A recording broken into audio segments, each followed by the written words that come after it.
Hi, do you want to take your notifications from Applescript to the next level? I do.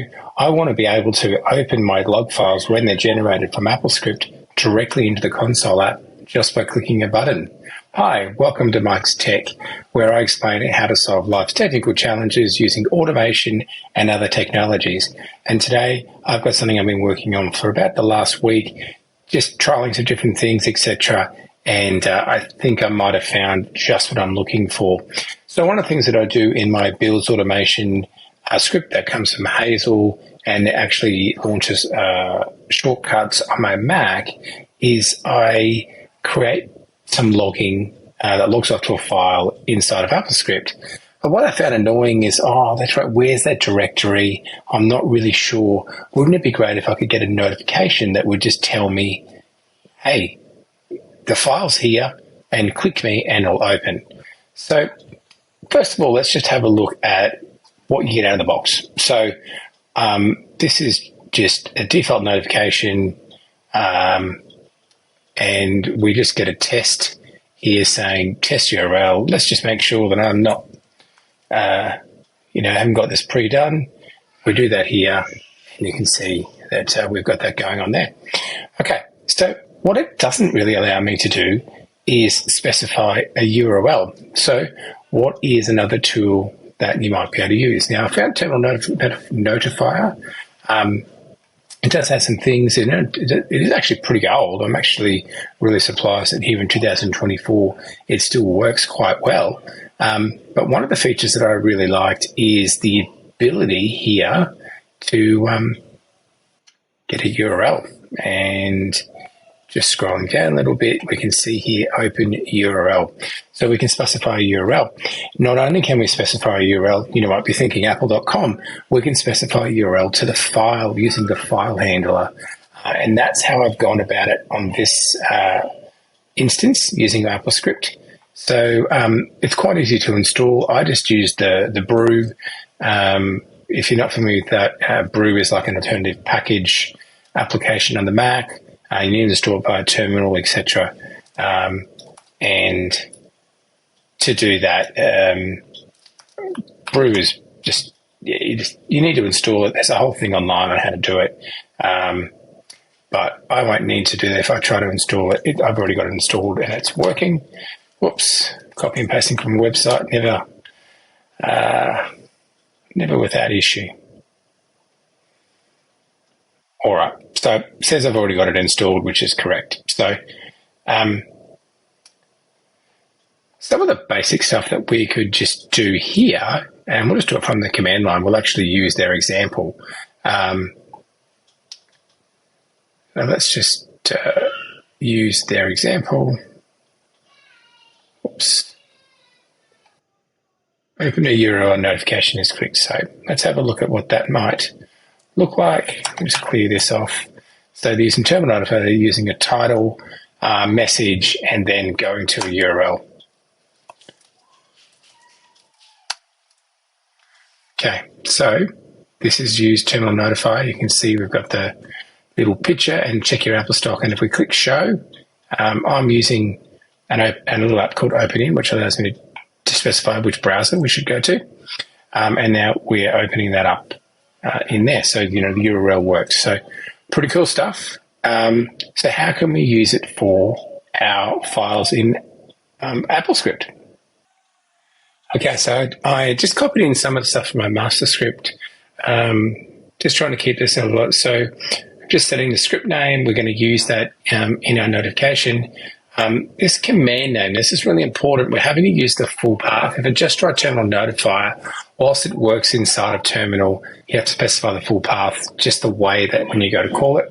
This is another little tricky one, my quote. Now, you may have seen in their, when we ran this in terminal, see how they've got the straight brackets around it. The way that Applescript handles that is not very elegant.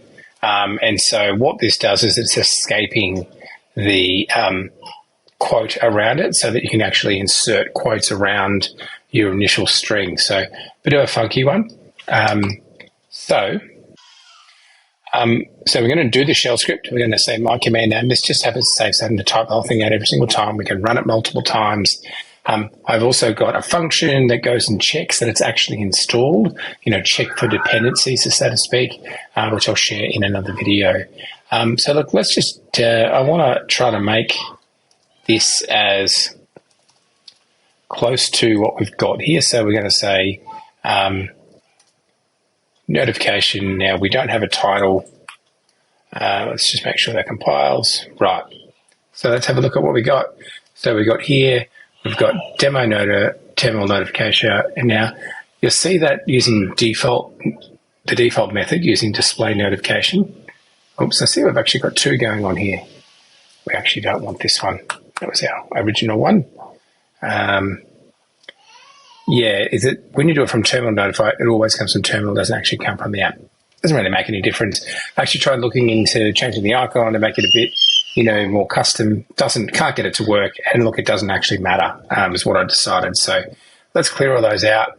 Now on the show, it's not going to do anything because it doesn't have anything configured at this stage. So there's no need for that. Okay. All right, let's start adding to this. I've done this in this format. If you're not sure, you can I'm using Option Enter, and it allows you to basically do stuff on the next line so that it's just a bit easier to read. Okay, so I've added in the subtitle and the title. These are all specified in the documentation. So we've got a title and the value and then the subtitle. And I'm basically specifying the script name, which is what we sort of had before. So let's have a look at what we got. Okay, new log file, click to open, and then it's got the script name. So now what we want to do is basically set up the file of where that's going to be. Okay, let's do that. Okay, so I've added the path and I'm going to my home folder, and then I'm basically getting one of my log files that I've had before. This is is POSIX, which I believe just makes it, between each of the paths like that. And we can also log this and we can have a look at what we actually get, just so I can show you. And we'll turn on the event log. We'll just clear that out for the time being. Just move this over to here. All right, let's give this a go. So we can see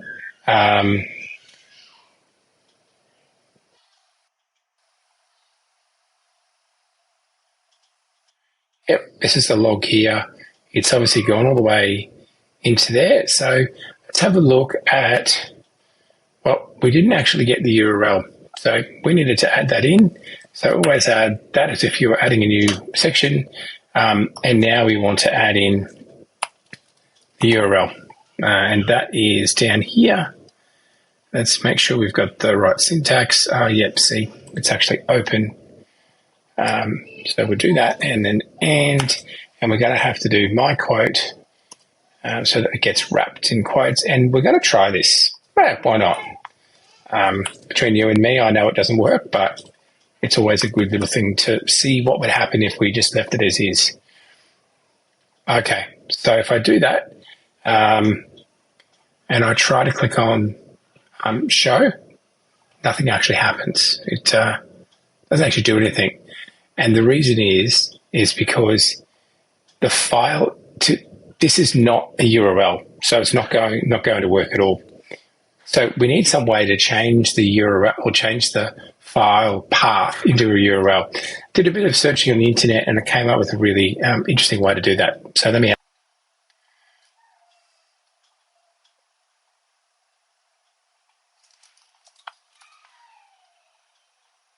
Okay, notice that gave me an error there because the URL is basically an object and you can't log an object. So we've logged it as text just to see what happens. Right,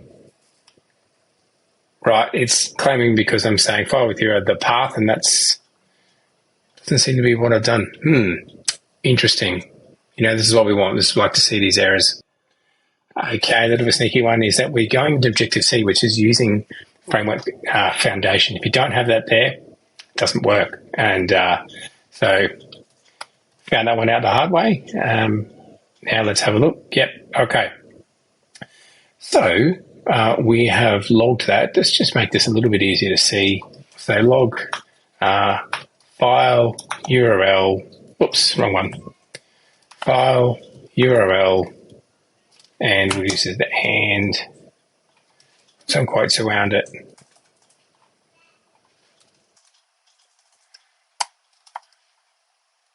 Oops. It's trying to help me out here, but not happening. Okay.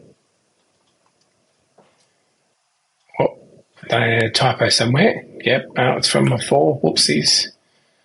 Okay, let's have a look. So we can see file URL, and the way that it outputs is, even though if I do it as text, you can see it's gone back to the PostX path. So there has to be a better way to do that. So let's add. Now, I don't claim to fully understand what it's doing. Again, I had to do a bit of Googling. I knew I had to get the component, like the URL out. And once I did that, it actually got it out for me. So let's just see. Now, if we add this in, let's see what we get. Okay, have a click on the notification.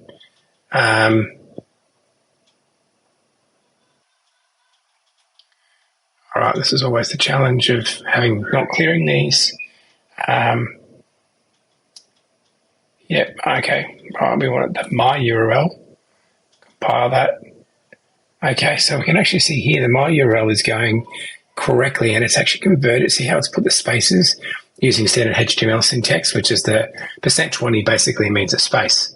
So now if we come into here and we click on show, this does work in my other app. Okay, again, this is a bit tricky, but basically you can't have quotes around it. You have quotes around it, it's already got quotes on it, it's already set up like that.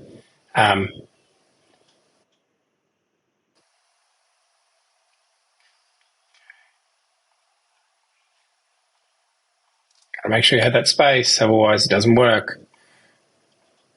Hey, look at that, we got there. Takes a bit of a while, but yeah, now every time I log a log file, this opens up and I can just click on it, and works really, really well. It's gone now, we just run this again, but you can see new log file, click to open, tells me that, and then bang, opens it back up. So thank you very much for watching, really appreciate it, and stay tuned for more videos in the future.